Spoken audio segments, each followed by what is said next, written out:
E aí, galera, beleza?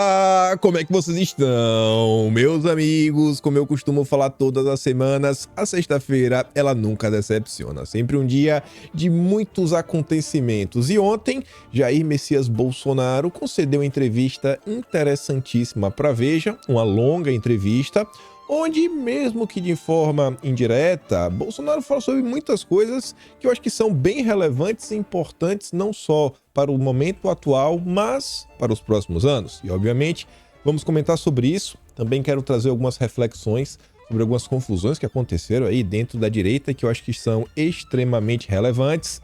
Depois, o segundo tema é uma coisa que você bota a mão na cabeça e se pergunta: não é possível que isso seja coincidência.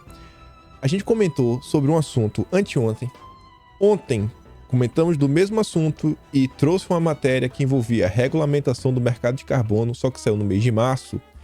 E aí, nas últimas horas, não saiu apenas uma, mas duas notícias que vocês vão falar: não é possível isso aqui. Não é possível. O Brasil realmente não é para amadores, nem para os profissionais.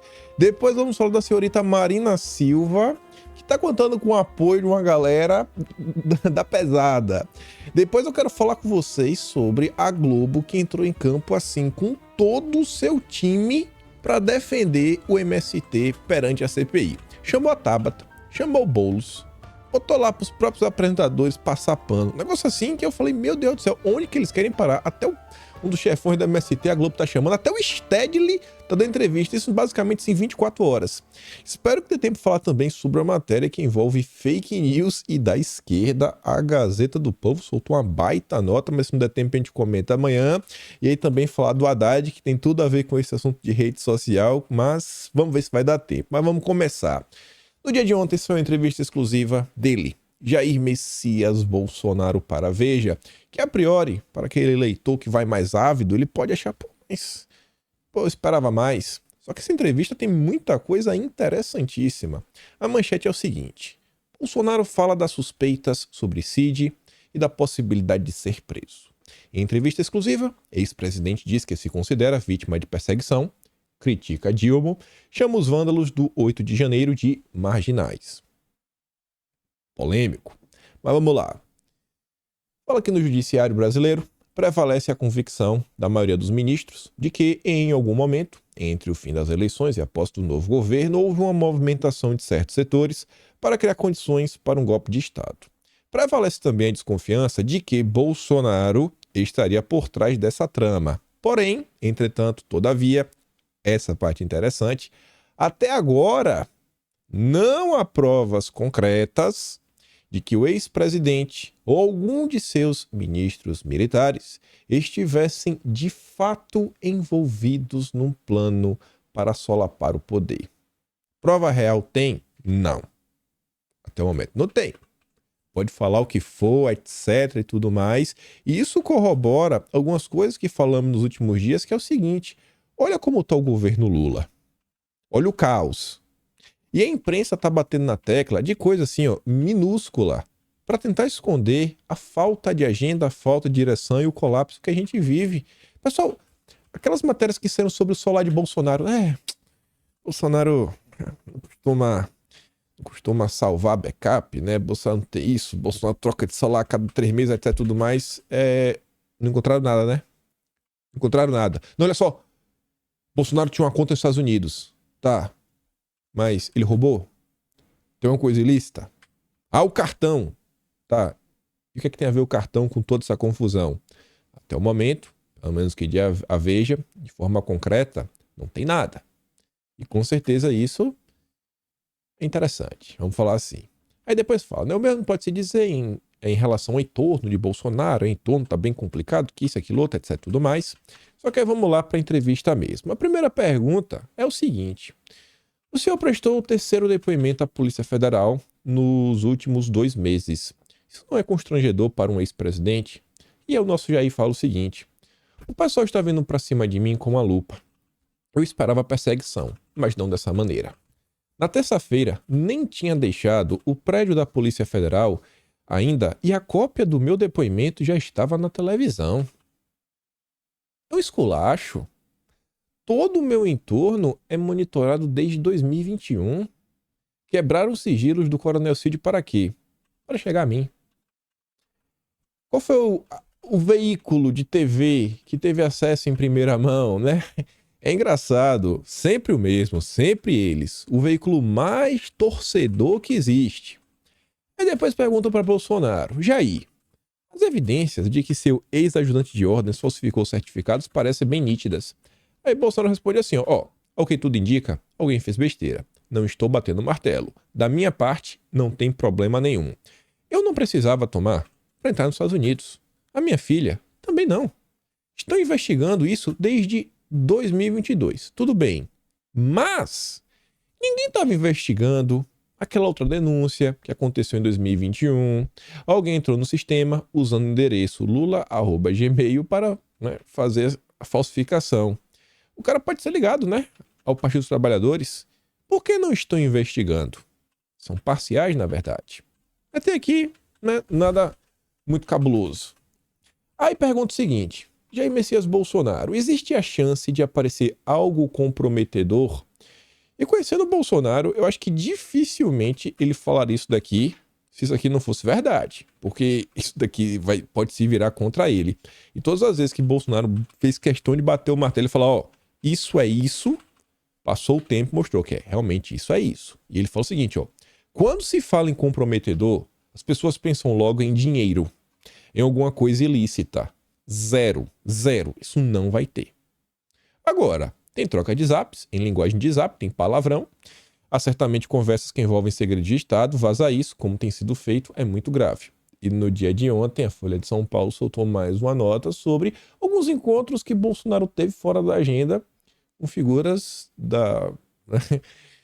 do alto escalão do funcionalismo público, né, figuras políticas, de outros setores, etc, tudo mais, e a turma segue aí numa boa, como se estivesse na maior normalidade do mundo. Mas crime nenhum, zero. Só falando, Bolsonaro se encontrou com essa pessoa fora da agenda. Mas o ex-major trocou mensagens com o coronel que estava lotado na Casa Civil, falando do Cid. Isso revela que o entorno, no mínimo, flertava com essa possibilidade, não? Aí Bolsonaro falou: desde que eu assumi, sou acusado de tentar dar um golpe.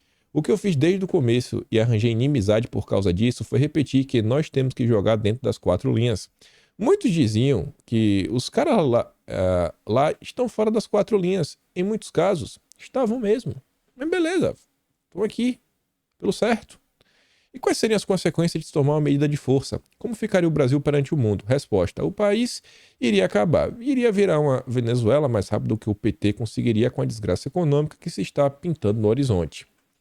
Aí depois, o jornalista faz algumas perguntas e aqui para mim vem as partes mais interessantes. Que ele fala assim, ó: essa perseguição que o senhor alega seria promovida, né, por algum setor ou por alguém particular?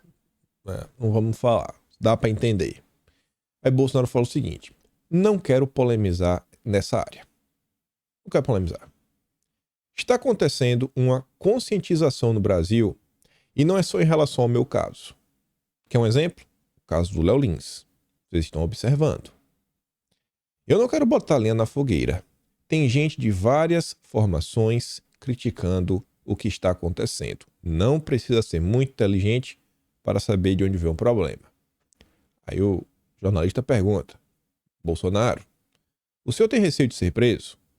Não há motivos para isso, mas é bom não esquecer o que aconteceu na Bolívia.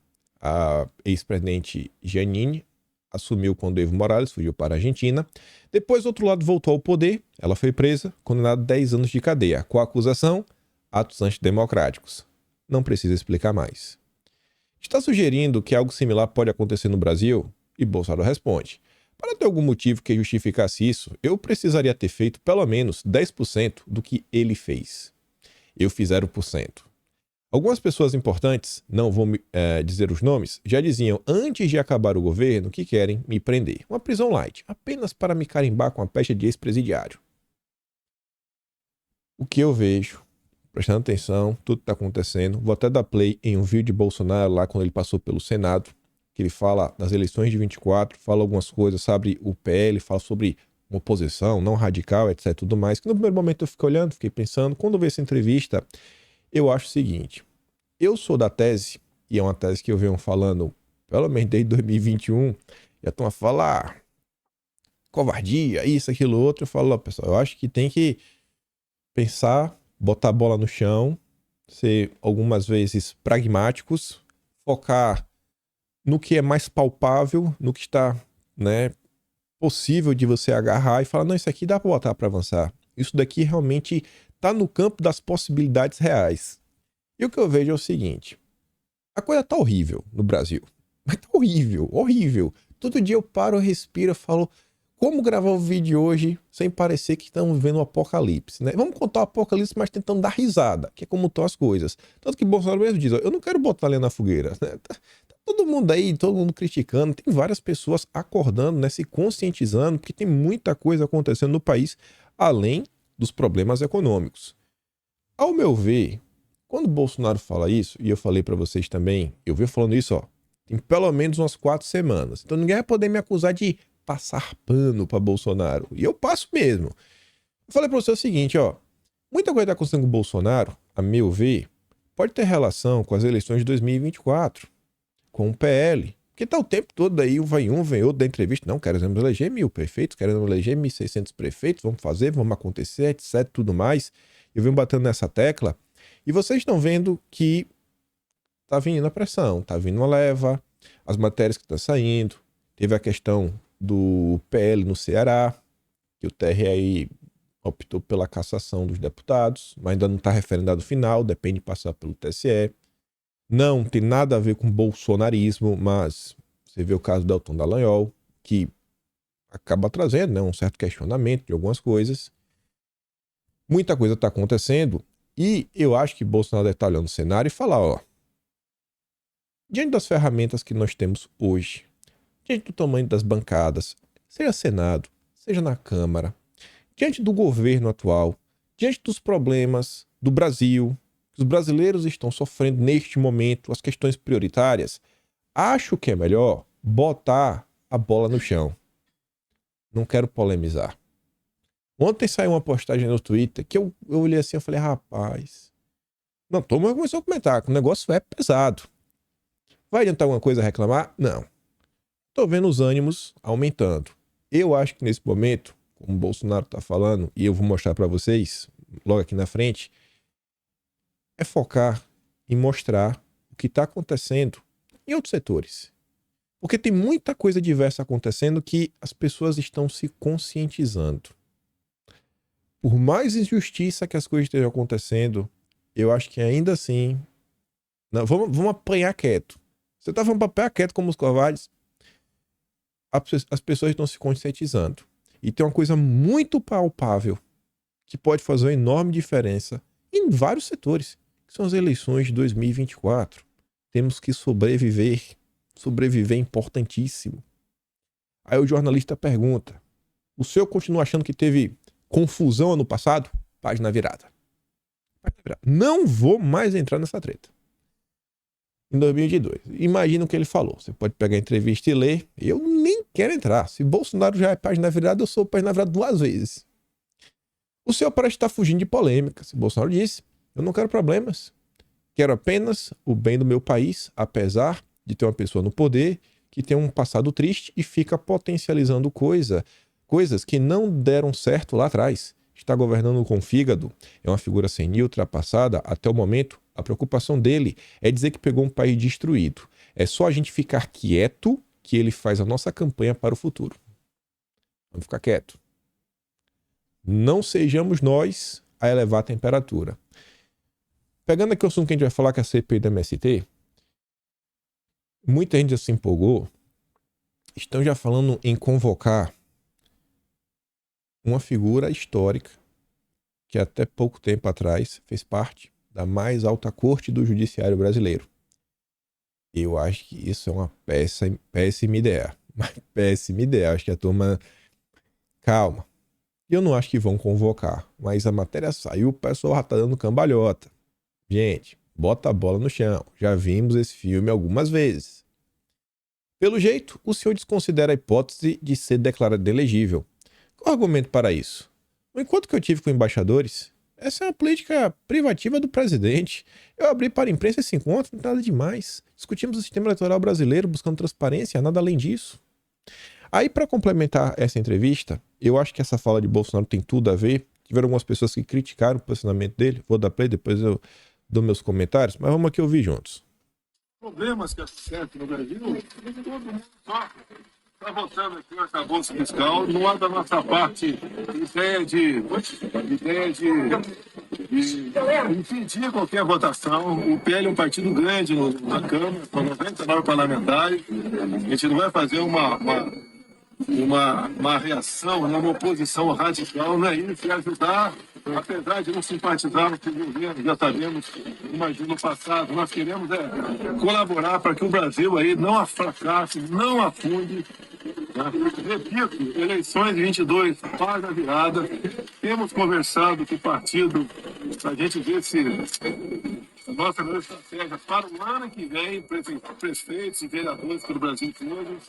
26 só se discute depois de 24. Trazer para a normalidade, sem rancor da nossa parte. Espero continuar também. Para de falar meu nome. Tá vendo aí? Muita gente reclamou o seguinte: como assim? Não vai fazer uma oposição radical esse governo, etc, tudo mais? Posso estar passando o pano, mas o que eu vejo é o seguinte: se Bolsonaro chega na voadora, vamos travar tudo, vamos travar a agenda, vamos fazer, vamos acontecer, qual a possibilidade de tanto a esquerda quanto a imprensa explorar que o governo está dando errado porque o PL está atrapalhando? Lula está tentando avançar com agendas que são boas para o Brasil e Bolsonaro, por pura revanche, quer prejudicar todos os brasileiros. Eu estou muito louco em pensar dessa forma. Estou muito louco. Você vê que o Bolsonaro fala, são problemas. Ele já começa o vídeo falando, pô, se um sofre, o Brasil inteiro sofre. A gente não quer isso. Então, olha o discurso de Bolsonaro como está se colocando. Ó, estamos aqui, mesmo na oposição, pensando no Brasil. Por mais que nós não simpatizemos a esse governo, estamos pensando no Brasil. Depois fala, 22 páginas virada, e ele começa a falar, ó, 24. É a primeira vez na vida que eu estou vendo Bolsonaro com mais de um ano já falando das eleições. Isso nunca aconteceu. Estava lá muito ocupado na presença da República. Ainda sobre questão de eleição, perguntaram para Michele Bolsonaro, que estava junto com ele ao longo da entrevista, o seguinte: por que a senhora acha que os ataques são políticos? Porque a Michele falou que os ataques contra ela estavam bem intensos, né? Ataque político, etc, tudo mais, e ela responde assim: percebi que os ataques a mim aumentaram quando levantaram a possibilidade de uma candidatura. Tem mais de 4 semanas que eu tô falando, né? Eu falo, ó, acho que aí a turma aí tá com meio que raiva de Bolsonaro, que estão falando aí de candidatura, de eleger muito prefeitos, é um medo real. O PL é o partido que tem, né, o maior tempo de TV, o maior fundo. Isso faz uma baita diferença na hora da eleição, né? Então, o PL é um risco, o PL é um problema. É um problema, porque ainda que exista o PL raiz, vem crescendo, e você tá vendo aí até agora, bom, tá até o Valdemar vem surpreendendo assim, né, de certa forma, mas também quando resolve dar uma entrevista, o Valdemar fala cada abobrinha, mas me surpreendendo, e o PL tem essa ala que, por pior que, assim, por mais imperfeita que ela seja, né, que tá longe da perfeição, etc, tudo mais, é uma ala que você vê que que destoa muito do padrão de políticos que nós temos no Brasil. Aí depois, a última pergunta para Michele Bolsonaro na entrevista é o seguinte: como primeira-dama, a senhora quase não aparecia. Era mais fácil que agora? E a Michele responde assim: tive muita vontade de desistir de tudo, todos os dias, todos os anos, porque você se vê injustiçado. É difícil saber que a nossa filha foi xingada na escola. Ela não merece isso. É difícil ver seu marido apanhando. Muitas vezes eu pensei, acho que vou deixar tudo para trás, cuidar da minha filha. Só que, quando eu pensava isso, diziam que eu não devia parar. Tive doenças como hipertireoidismo, hipotireoidismo, crise de ansiedade. Minha filha teve síndrome do pânico. Não foi nada fácil. E aqui é um ponto que às vezes as pessoas, acho que não entram nas suas reflexões, nas suas análises. E eu gosto muito de conversar com um amigo meu, porque ele fala o seguinte: quando você pega assim os intelectuais, normalmente eles estão certos. Estão certos mesmo no que eles defendem, como eles colocam as coisas. Só que por mais certo que eles estejam, às vezes dá errado. E mesmo estando certo, tá meio errado. Porque quando você transpor do mundo das ideias para o mundo prático as coisas, tem muita confusão. Meu colega sempre costuma falar o seguinte: às vezes o problema dos intelectuais, dos analistas, é que eles nunca construíram nada. Na hora que você tenta erguer um prédio, você começa a lidar com um problema. Você começa a lidar com as intempéries. Você estava ali achando que ia subir uma laje e resolve chover. E aí tem muita confusão. E qualquer pessoa, no final do dia, tem família, é ser humano. Então tem muita coisa que acaba pesando. Eu falo assim, mas se não fosse... É como o monarca adora falar, então não seja presidente da república. É muito fácil falar isso, da boca para fora. E é muito... seria até fácil falar, então não vou ser. Tá, aí não vai ser, vai fazer o quê? Não, você faz uma campanha por um nome, outro, etc. Mas será que tem força? Não vou ser porque eu não vou abrir mão de minha família, tá? E vai deixar a esquerda ser. Então, é uma discussão que é muito mais complexa e você vê que as pessoas tentam o tempo todo simplificar. É bom ou é ruim? Vai do 8 ao 80. Do 8 ao 80 o tempo inteiro. E falando do 8 ao 80, ontem a galera foi pro 80, né? Nível da crítica dentro da direita. Que eu acho que não precisa ir pro 80 e falar, não, rompeu agora não presta mais. Na verdade, a maior parte das pessoas não falou assim, você é um traidor, não gosto mais de você, etc. Tudo mais.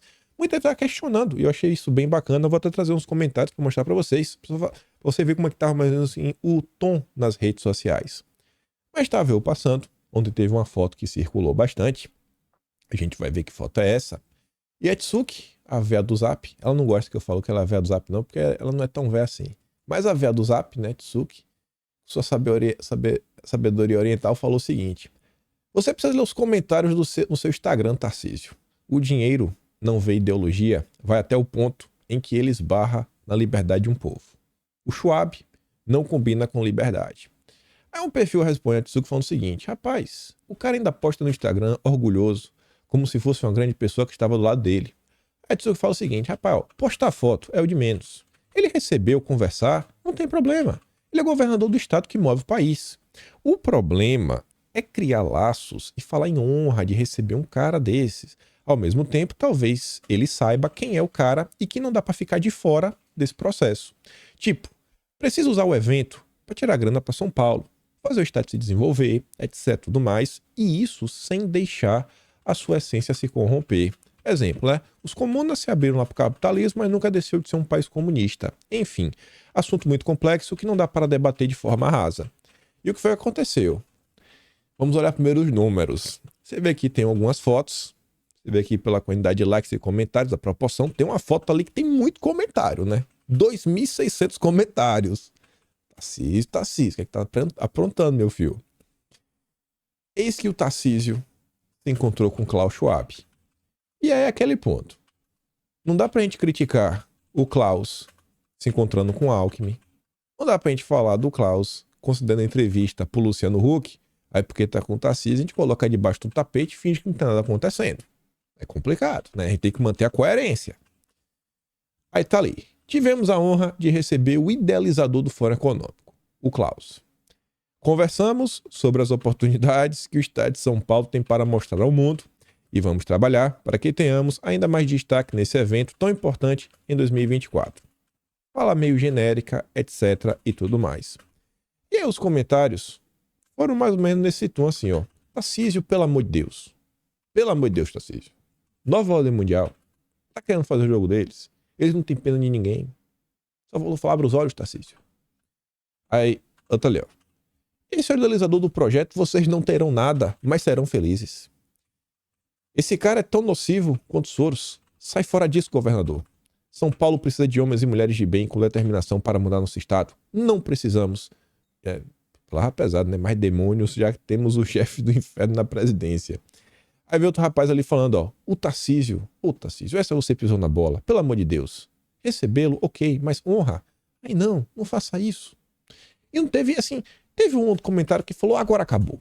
Perdi minha confiança em você. Não gosto mais de você. Disse aquilo outro. Tiveram alguns comentários assim? Sim, tiveram. Mas foram minoria. Eu acho que um ponto interessante dessa discussão do Tarcísio foi aquela comunidade, esse comentário aqui da Dan. Ela fez uma constatação. Ela fala assim, ó, vários despertos. Gostei de ler os comentários. Você vai no comentário, você vai lá no tweet do Geraldo Alckmin. Os petistas estão calados. Os petistas estão calados. E a direita, os bolsonaristas, que a turma da imprensa adora falar que passam pano para todos os absurdos, que tudo que acontece, né, todos os erros de Bolsonaro, todo mundo fecha os olhos. A direita tá reclamando com o Tarcísio. E reclamando uma boa. Ô, Tarcísio, abre o olho, irmão. Não faça isso. Presta atenção, cara. Esse cara é do mal. E não é boa. E é o que eu costumo falar pra vocês. Eu já falei algumas vezes. No Morro. Eu acho que Tarcísio é um cara bacana. Acho que é um cara que vai entregar. Acho que é um cara que tem um projeto. Sabe o que tá fazendo. Não é boca aberta que tá lá. Vai passar 4 anos, não vai ter nada. Eu acho que o Tarcísio vai entregar o estado de São Paulo com investimento, emprego, melhoria na infraestrutura. Isso aí, foi até ministro, não tem nem muito que duvidar. E também acho que o Tarcísio vai emplacar uma mudança na questão de segurança pública. Eu realmente acho isso. Mas Tarcísio não é perfeito. Tarcísio, ele, em diversas situações, ele pende mais para uma agenda mais liberal do que conservadora. É aquele ponto. Tarcísio talvez seja conservador nos costumes, liberal na economia. Eu me coloco conservador nos costumes e também conservador na economia. Eu vejo de forma muito estranha esse encontro com o Klaus. Mas ele também tem muita coisa envolvida, etc, tudo mais. E o que eu acho interessante é exatamente esse tipo de postura. Uma crítica. E não tem ninguém chamando o cara de traidor. Beleza, teve um ou outro chamando. Mas a imensa maioria de comentários é pedindo, por favor, Tarcísio, abra os olhos, veja o que está acontecendo. E numa boa. Numa boa. Ninguém tá na cabeça. Quase ninguém tá na cabeça do cara. A imensa maioria apenas está fazendo uma crítica pertinente. Isso é que eu acho bem interessante. E eu espero que o Tarcísio leve em consideração. Ou então, com certeza, né, sabe o que está fazendo para não cair no lero-lero do Klaus. E aí, para resumir alguns debates, algumas coisas que estão acontecendo, e já pensando em 2024, algumas agendas que estão rolando no país, e algumas discussões que eu acho que são bem relevantes na direita, ontem eu me deparei com um thread, um cara que nunca vi em minha vida, não sei quem é, mas achei interessante. Alguém compartilhou, apareceu na minha timeline, eu parei para ler. O cara começou falando o seguinte: o que o Monark descobriu da BlackRock há 2 meses, nós aqui no Twitter sabemos disso há não menos de 2 anos. Deve ter muito mais tempo que isso. Globalismo. Tem gente que já fala disso há mais de 10 anos. Tudo que é falado aqui são só teorias. Sabíamos que o inimigo era mais poderoso e a realidade do que conhecemos, né, menos de 1%. E a realidade é que nós conhecemos menos de 1% dos bastidores de Brasília e dos donos do mundo. A gente não sabe muita coisa. O funcionamento mesmo da máquina ainda está muito distante do brasileiro comum. Ninguém está com a verdade absoluta. Nem o Olavo que estava 30 anos na frente do seu tempo. Teoria é uma coisa e prática é outra. A realidade é que o Estado está completamente tomado pelos comuns, né? Pela oposição, pela turma da esquerda. Quem ficar aí com o tempo, mas não são comunistas, a turma da esquerda. E quando o cara não é comuna, normalmente é interesseiro que sempre quer cair em pé. Ou seja, vai virar comuna e vai fazer o L, porque assim o dinheiro da teta vai pingar todo mês. Bolsonaro era a perfeição? Jamais. Porém, potencialmente, era a única figura que poderia reverter isso daqui. Ele sai comentando o seguinte: se Jair Messias Bolsonaro e principalmente nós não tivemos sucesso, você vira como foi 2022, pelo menos Bolsonaro nos mostrou claramente o que muitas das nossas teorias imaginavam. A composição de tudo, de todo o Estado brasileiro, nome por nome. Até então ainda tinha aquela dúvida: será que o pessoal é malvado desse jeito? Será? Não é possível. O governo Bolsonaro ficou claro como cada agente se movimentava, como cada agente estava ligado a gente. Pessoas que você fala, não, esse cara aí não é de esquerda, não é de esquerda não, né? Aí você via o que o Rodrigo Maia aprontava. Você fala, rapaz, Rodrigo Maia não faça isso. Então, muita coisa ficou claro. Esses 4 anos de Bolsonaro, eles despertaram e Bolsonaro continua despertando pessoas. Talvez não seja nem Bolsonaro, talvez seja o ódio da imprensa, que passa tanto, né, do ponto, pesa tanto a mão, que as pessoas se questionam, rapaz, eu acho que tem algo estranho. Eu acho que tem algo estranho. E as pessoas começam a ver que tem. E as pessoas estão vendo que por mais que a Globo crie cortina de fumaça, elogie o Lula, etc, tudo mais, a economia tá indo pro saco. Lá pras tantas, esse rapaz termina falando o seguinte: ninguém de nós vai fazer meio que nada, né? Nunca fizemos. Nós não temos a caneta. Acho que é isso que ele quer falar. Você pode chorar ou tirar sarro com a de superioridade, jogando toda a culpa do seu fracasso, falando, Frouxonar, o Bolsonaro, isso, aquilo, outro. Isso não vai liberar você da responsabilidade pelo acontecido. Mesmo que você fale, mas por quê? Ele dando exemplo, mas o Olavo falou isso. Mas aconteceu. Não adianta. Todo mundo é responsável. Todo mundo tem sua parcelinha. Converter pessoas, falar com um amigo, com um colega, com um vizinho, um colega de trabalho. Continuaremos com nossas teorias no Twitter, falando porque a Nova Ordem avisou, até nos cansar, até porque, sei lá, algum fulano aí se cansou da gente. Bolsonaro era prática. Provavelmente a única saída. Hoje pagamos o preço de muitos terem soltado a mão dele, mesmo com todos os seus erros. Tinha uma coisa que o Olavo falava, era o seguinte, que Bolsonaro precisava de uma militância, que defendesse ele até quando ele errasse. Eu ouvi essa parte. Também as outras, mas essa parte era muito importante. E eu acho que isso daqui, olhando o que Bolsonaro falou, olhando a temperatura no Brasil hoje, inclusive porque algumas pessoas que têm a força da caneta falaram que a tendência é que as coisas continuem a esquentar nos próximos meses, eu acho que nesse momento, mais do que nunca, é preciso ter calma, paciência e tentar se apegar às batalhas, se a gente pode falar assim, né? As agendas que realmente, assim, não, cara, isso daqui tá no campo do possível. Vamos focar nisso daqui. Vamos por esse caminho. Acho que é meio por aqui, por hora. Temos que sobreviver. E aí, era pra eu ter colocado já no outro tema já. Acho que aqui já é a última, é isso mesmo, pra tocar outro tema. Não falamos da entrevista do Luciano Huck? Olha o que apareceu ontem, pra mim na minha timeline, né? A entrevista do Luciano Huck foi pessoal, né? Não foi em qualquer lugar. Você vê aqui, ó, Globo News, Luciano Huck, com o MacBook dele, está tudo na mesa, ele e o Klaus. E a entrevista na íntegra, deve ter até mais coisas, vai passar na Globo News no domingo. Pensa aí se essa entrevista é ou não é importante. E sabe qual foi o trecho que a Globo recortou para divulgar? O trecho que o Luciano Huck pergunta se ainda é necessário, né? Se faz sentido, se não vale a pena discutir se o PIB é alguma coisa que é relevante para a economia. Quem sabe a gente pode avaliar a economia, avaliar um país por outras coisas que não sejam o PIB, né? Tipo critérios ESG. E é sobre isso que eu quero comentar com vocês. Porque a maldade nesse país é de doer. Ontem comentamos sobre o evento do Klaus, quem foi que organizou o evento do Klaus, e que essas pessoas tinham como pauta prioritária a regulamentação do mercado de carbono. Falamos isso. Aí saiu a nota, ontem, 5 da tarde, no Globo. Governo do Lula, tem minuta de substitutivo para regulamentar o mercado de carbono. Olha a agenda que o petismo abraçou. O Ministério do Desenvolvimento, Indústria, Comércio e Serviços já tem elaborada uma minuta de um projeto de lei substitutivo para regulamentar e estruturar o mercado de carbono em modelo cujas decisões estavam travadas durante o governo Bolsonaro. As pessoas estavam achando que ia tirar Bolsonaro por puro ódio. Olha agora. É brincadeira isso. Bolsonaro estava travando. Bolsonaro era o freio. Era um paraquedas, talvez, né? Porque não conseguia frear tudo. Então a gente pelo menos estava caindo mais devagar. Um dos principais pontos é o limite de emissão de carbono por setores e aquisição de créditos.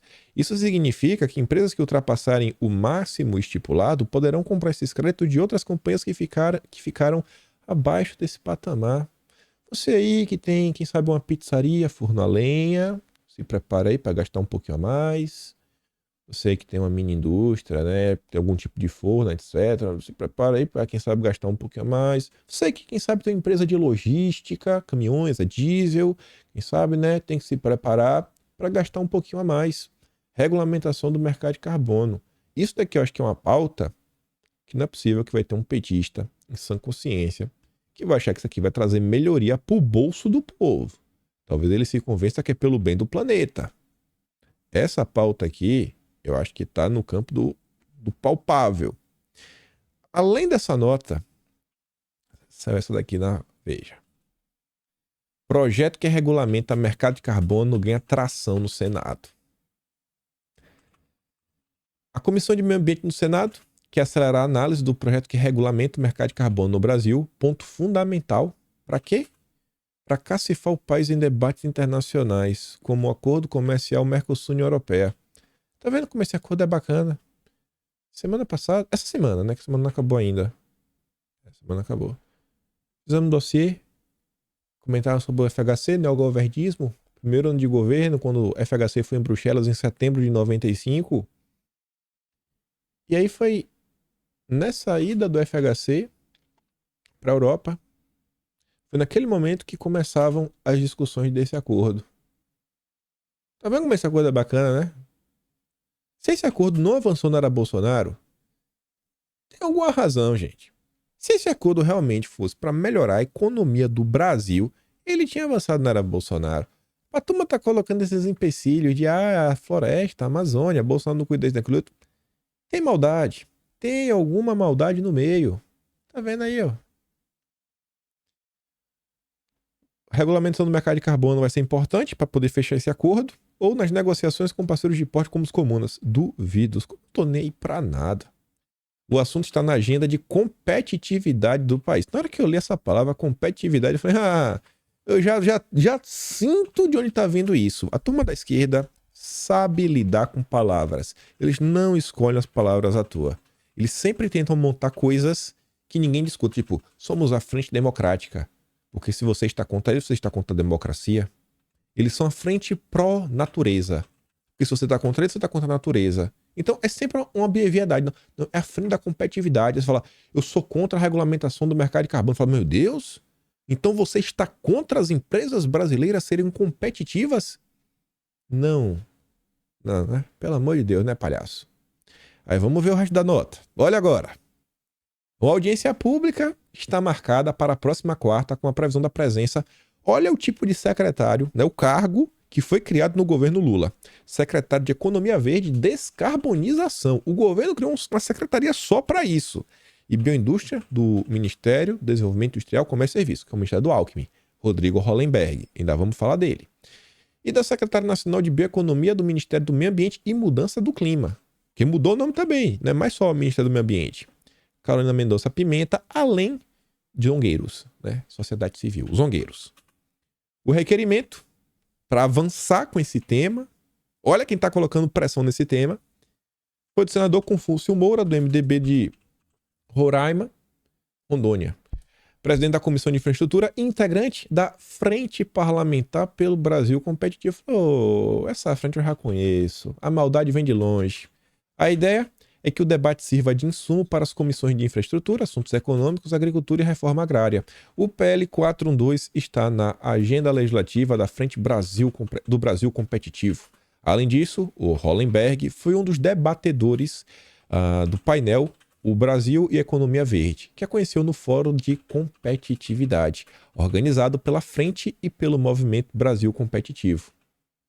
Esse evento e essa frente, a gente comentou no vídeo ontem, é só para mostrar, ó. Matéria da exame, Klaus Schwab, futuro do Brasil, depende, papapá. E ele falava ali, ó, eu trouxe mesmo print. Estamos movendo economia verde, etc. Falou Schwab, logo após sua palestra no Fórum de Competitividade, organizado pelo Movimento Brasil Competitivo e pela Frente Parlamentar pelo Brasil Competitivo. Pessoal, vocês não acham muito estranho? Vocês não acham muito estranho esse assunto avançar exatamente no período que o Klaus Schwab está no Brasil? Klaus Schwab veio no Brasil, a turma que chamou ele é a turma que está avançando com o mercado com a regulamentação do mercado de carbono, que é uma pauta que ele defende. Vocês não acham que tem assim, uma coincidência mas fora do comum? E essa aqui é outra notícia que a gente trouxe no vídeo de ontem, que, ó, essa turma tá aí batendo essa tecla, não é de hoje. Eu digo para vocês vão se decepcionar se vocês entrarem no site, que eles têm um site só deles, da Frente Parlamentar do Brasil Competitivo. Se vocês entrarem no site deles e vocês olharem os membros, vocês vão se decepcionar. Alguns membros por causa do partido que eles estão, mas é da La Raiz. E um membro, mulher, que vocês vão ficar tristes. Mas a turma tá lá. Então parece que não tá entendendo o que tá acontecendo. Ou talvez assim também, né? essa frente não só defende isso, essa frente defende outras coisas, né? Beleza, mas é de doer. E tá ali, ó.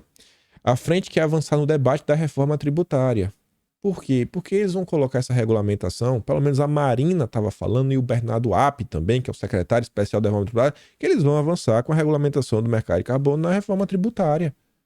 Isso está avançando, pegando tração, exatamente no período que o Klaus Schwab veio no Brasil. E que tá vendo aí a sociedade civil, etc. Mas o cara se encontrou com Deus e o mundo. Você não acha que tem alguma coisa errada por aí? Eu sei, e eu sempre falo, tem 1001 problemas no Brasil. Mas quando eu olho para isso aqui, pessoal, vai impactar a vida de todo mundo. Isso aqui vai impactar a empresa vender produtos. Se você não compra diretamente, você possa sofrer indiretamente no preço. Isso aqui vai impactar a vida de todos os brasileiros. Eu sei que tem problemas vindo do judiciário, aquilo ali, tem CPI, etc. Mas eu acho que isso daqui tem que ficar de olho. Isso daqui, basicamente, não existe o debate disso. O assunto tá passando e tá avançando. E tá avançando.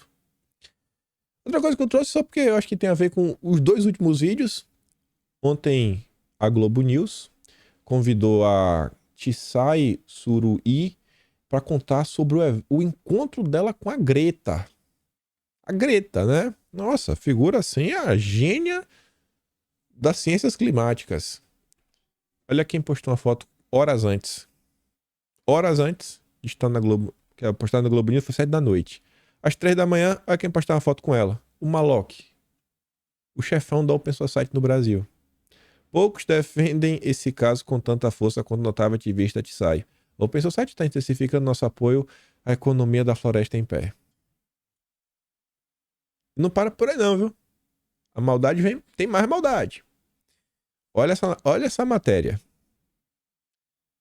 Fiz questão de colocar o subtítulo naquela seçãozinha.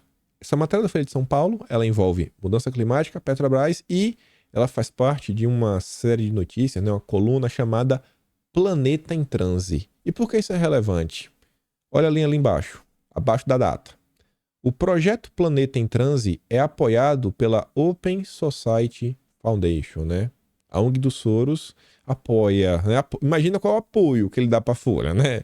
Apoio é o que ele compartilha no Twitter? Não, né? Deve ter um apoio, um cacau.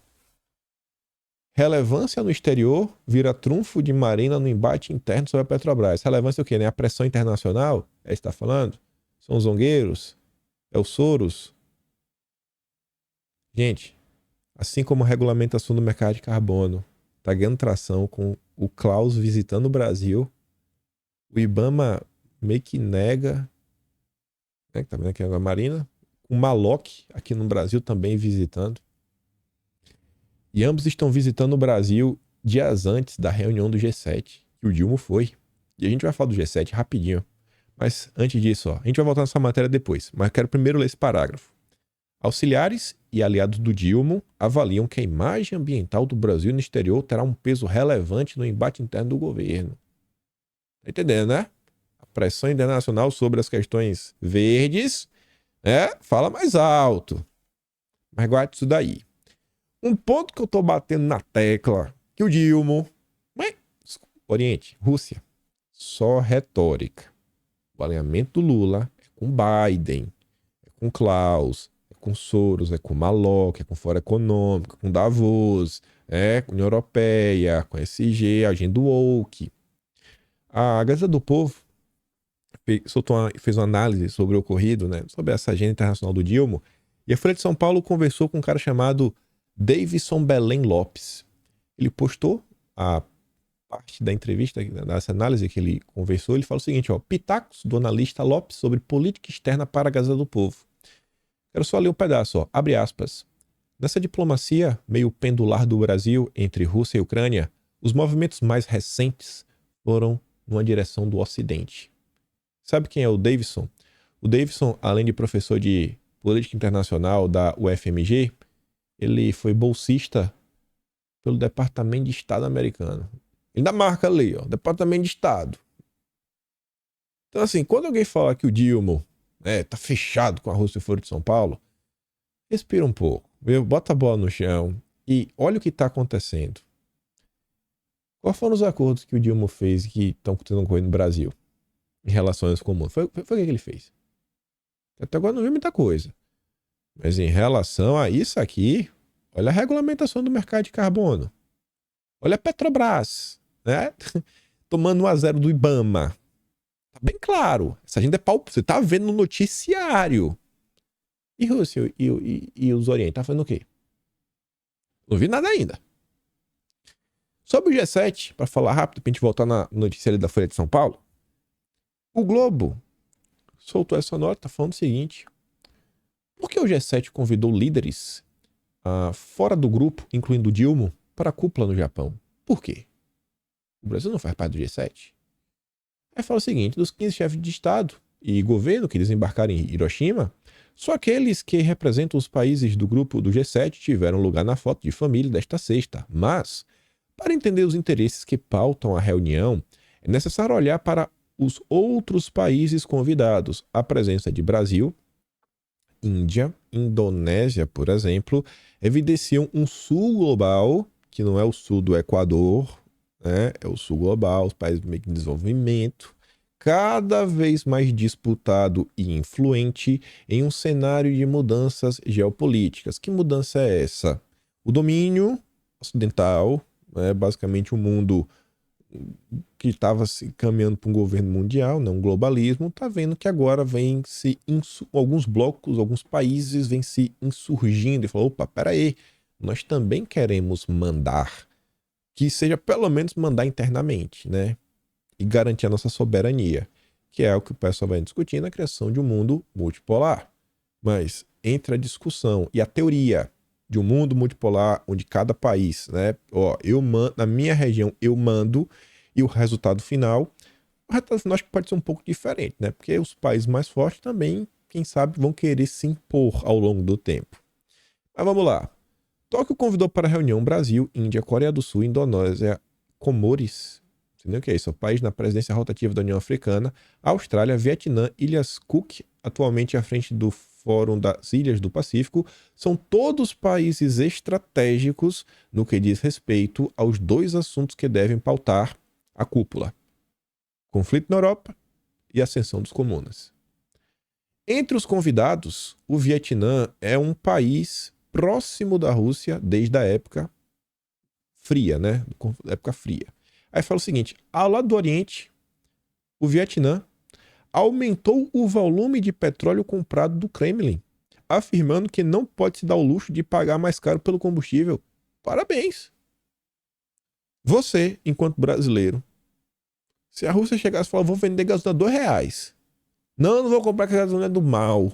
Não vou comprar essa gasolina do mal. Tá lá no posto de gasolina, né? Na tua cidade. Ó, essa gasolina de R$2, perfeita. É porque vem lá do Kremlin. Não vou comprar, não. Enquanto seria um consumidor consciente. É fazer isso. Os países estão aí, com o bolso cheio de dinheiro, com poder de compra absurdo, que são esses países ricos, Estados Unidos principalmente. E aí eles querem que os pobres, que estão tentando, né, não precisar vender almoço para pagar a janta, arquem com o custo de suas decisões. É brincadeira isso? Então, assim, olha o que está acontecendo. Olha porque o Dilma foi lá. Porque o Dilma foi convidado, gente. Olha o que está acontecendo. E o Dilma nem sentou na cadeira e foi lá para receber a ordem. Vamos voltar aqui para a entrevista da Folha de São Paulo. As demonstrações de alinhamento do discurso de Lula com a agenda da Marina. Lula está alinhado. Também animam o entorno ambientalista do governo. No entanto, vai caber ele arbitrar o impasse que tem ganhado a abrangência política. Eu quero ver se o Lula vai ficar do lado do Ibama. Eu vou ficar triste. Integrantes do governo temem que o caso arranhe a visibilidade internacional do governo, que tem se apresentado como alinhado às preocupações com as mudanças politicamente. Essa é uma forma de se contrapor a Bolsonaro. Saudade, viu, Jair? Que saudade. Se tivesse Bolsonaro, não estaremos vivendo nada disso. O temor é ainda de que a repercussão de eventual autorização para a Petrobras no episódio possa afastar investimentos estrangeiros no país. Meu, é sério. Vocês estão querendo me convencer que o dinheiro que pode ser gerado com isso não compensa, né, os investidores. Pessoal, como é que a Folha de São Paulo tem coragem de escrever isso, né? Ah, isso é porque é uma matéria em parceria com o pessoal do site. Vocês acham que, sã consciência, algum investidor vai deixar de colocar dinheiro no Brasil porque a Petrobras está perfurando uma região onde outros países, como a própria Holanda e países da União Europeia, que querem botar, né, regrinha no Brasil, estão perfurando? Na região da Guiana, do Suriname. Isso aqui é propaganda política, né? Disfarçada de matéria na imprensa. Porque foi apoio da Open Society. A Folha ainda termina falando o seguinte: 2 dias antes da decisão do Ibama, 2 dias antes, e talvez o Malok veio para o Brasil para esse evento. A ministra participou do seminário Desafios do Governo Lula para Ambiente e Clima, realizado pela Folha, com apoio da Open Society, em que relembrou o episódio de Belo Monte. Será que o Malok veio para o Brasil para esse evento? Gente, não tem como isso aqui tudo ser coincidência. Minha única certeza, se fosse Bolsonaro, não tava desse jeito. Mas de jeito nenhum. Aí, sobre questão econômica, né? Vamos perder dinheiro, os investidores. O governo estima a capacidade de produção de petróleo na foz do Amazonas com volume semelhante ao pré-sal. O pré-sal, dizem que são 12 bilhões de barris. Essa região tem 10. E não para por aí. Segundo o Vinícius Nunes, que escreve lá na Conta do Noblar, Ibama pode barrar mais 21 áreas de petróleo na costa brasileira. Dá para vocês? A negativa para a exploração de petróleo na região deve impactar as expectativas de lucro dos estados do Amapá, Pará, Maranhão, Ceará, Rio Grande do Norte. Pouca coisa. Ah, não. É só Amapá, vamos deixar de lado.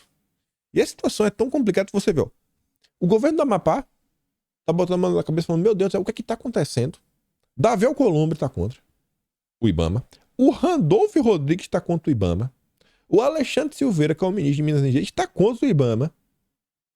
E você vê que a coisa ainda não está indo, está resistindo. A sociedade civil, com o apoio dos zongueiros, está salvando a Amazônia. Aí a nota do Vinícius Nunes fala o seguinte: a negativa para... Eu falei, né? Isso porque o Ibama entende que a área é muito sensível e pode impactar tanto a vida marinha como a fauna, a flora, a vida indígena do continente.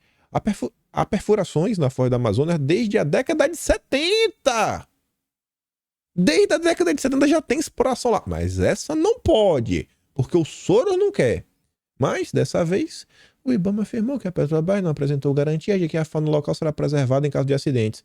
Ô, gente, vocês querem me convencer que de 1970 para 2023, 53 anos, a tecnologia não melhorou, o que normalmente, né, eu posso inferir de forma lógica que o nível de segurança também aumentou, ou seja, tem uma mitigação do risco de acidentes. Então, 1970 podia, agora não pode mais, porque agora a Petrobras nos explicou, pelo amor de Deus. Mas é importante destacar que a foz do Rio Amazonas está a 500 quilômetros de distância da área de exploração. Dói, viu? Esse é o Brasil do Dilma. Esse é o Brasil do Dilma. E aí, graças a Deus, eu tô torcendo pro Alexandre Silveira. Porque eu não tenho como ficar contra o Brasil. Tô igual a Bolsonaro. Eu não vou torcer contra.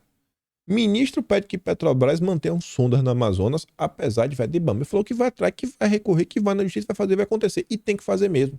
O Brasil não pode ser refém. Então apresenta. Vai apresentar e vamos resolver. O Ibama também tem que deixar bem claro o que é que ele precisa para resolver. E aí, no meio de tudo isso daí, hoje de manhã, sua entrevista do João Santana, marqueteiro, conhece muito bem o PT, né? Confusão para mais de 1.000 já teve envolvido. E ele falou uma coisa que, pai, não tem como ser coincidência. Estamos na vanguarda. Essa é a única certeza.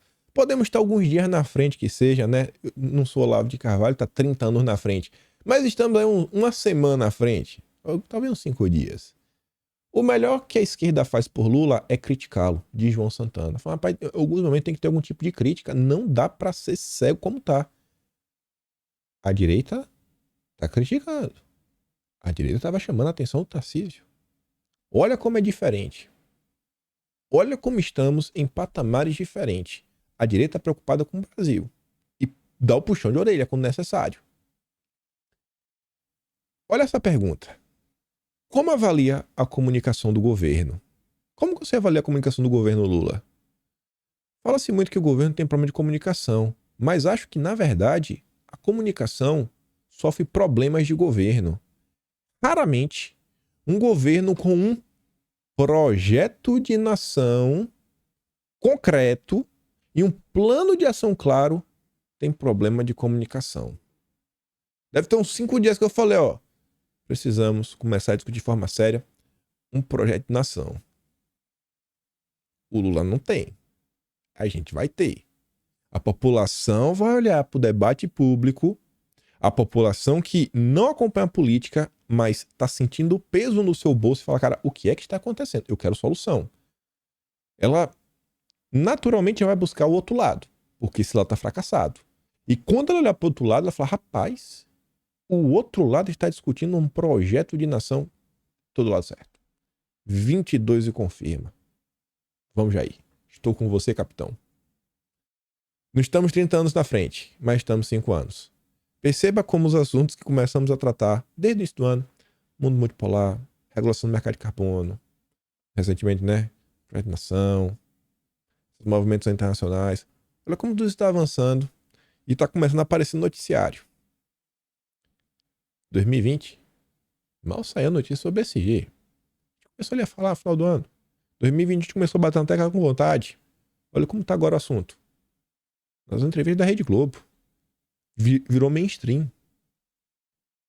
E sobre a Rede Globo, né? E sobre problemas de comunicação que o governo vem enfrentando. Falei que não sabia se dá tempo de comentar sobre fake news. Hoje, graças a Deus, não fez nenhuma promessa que eu não vou cumprir. O Dilma ainda pode contar com o apoio de sua maior aliada. Gente do céu, ontem a Globo News começou cedo. 8 horas da manhã. Já estava com a Tabata Amaral.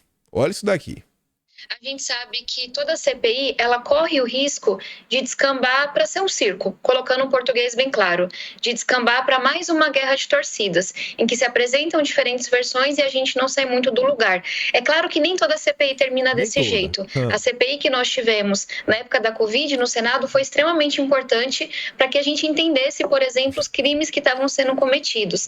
Mas quando a gente fala dessa CPI do MST, a forma como ela foi proposta, os membros que estão ali, infelizmente, eu olho para ela e eu tenho muito receio de que ela seja mais uma guerra de torcida, de que ela seja mais um circo armado, que vai tirar a nossa atenção enquanto parlamentares do arcabouço fiscal, da reforma tributária, de propostas para ensino técnico, só para citar alguns exemplos. E aí um comentário que eu acho importante ser feito, acredito eu, e por isso que reforcei que fala que enquanto parlamentar, que é sim muito importante que o governo haja para coibir qualquer crime que aconteça, mas também é muito importante que a gente não reduza um movimento tão importante como o MST, que prega a reforma agrária, que fala da importância da agricultura familiar, a casos isolados que vem acontecendo. Casos isolados, gente. CPI boa só contra Bolsonaro. E você vê, é uma falazinha, né? Calma, educadinha, polida. Passar um paninho no indefensável. Mas eu falei pra vocês, a Globo News ontem, Tabata Amaral, 8 da manhã. 2 da tarde, olha quem tava. Olha o trambolho. Boulos. O Boulos diz que a CPI do MST sequer deveria existir. Eu não vou nem continuar. O próprio Boulos, meu Deus, Trambolho ainda falou, eu não sei o que o Salles tem orgulho da vida pregressa dele, fazendo aliança com traficante de madeira e desmatando a Amazônia. Eu tenho da minha, ajudando as pessoas a terem moradia. Tá com medo, né, Boulos? Ter chamado MSM, que é CPI das invasões de propriedade. Então o MTST pode entrar na roda. Só que a Globo parou aí? Não. Olha lá. Chamou o João Paulo Rodrigues, coordenador nacional do MST. Não é verdade que houve crescimento de ocupações?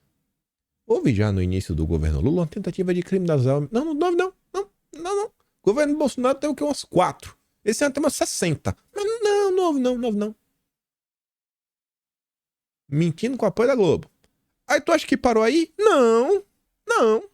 O Globo ainda levou o Stedley num único dia. Tá de brincadeira comigo, pô. Mário Sérgio Conte entrevista João Pedro Stedley no Diálogos. Tu precisa ver a descrição que o cara faz da MST. Tu fala, rapaz, meu Deus do céu. Como é que a gente não coloca o MST pra tomar conta do Brasil? Vamos desfazer o governo, né? Vamos desfazer os 3 poderes, vamos colocar o MST pra resolver tudo. Assim, mas meu Deus do céu. São gênios. É um absurdo. Aí parou aqui, né? Bom, na Globo News, sim. Mas na Globo, não. Hoje de manhã, 4h30 da manhã, a Globo nos presenteia com a entrevista com a Sâmia Bonfim. Bolsonaristas do agro querem desgastar o governo. A narrativa tá unida de a CPI da MST é uma CPI que é inválida. É uma CPI que os bolsonaristas querem atacar o Lula. O discurso tá unido. Se o Lula tem problema de comunicação, a Globo tá em campo para ajudar. Isso aqui é uma concessão pública. Aqui não, né? Que o Globo é o jornal deles. Mas a Globo News, rapaz, do jeito que as coisas estão indo, daqui a pouco alguém vai pedir a CPI da Globo. Ou então convidar a turma a participar da CPI da MST, né? Já que eles estão com tanta vontade. Aí você vê, a turma do UOL fala, ó, o governo Dilma escala mega equipe para lidar com a MST e minimizar a CPI. A gente tá batendo nessa tecla. Aí fala, né, quer evitar o desgaste, principalmente na imagem do Dilma, que ele pode sofrer.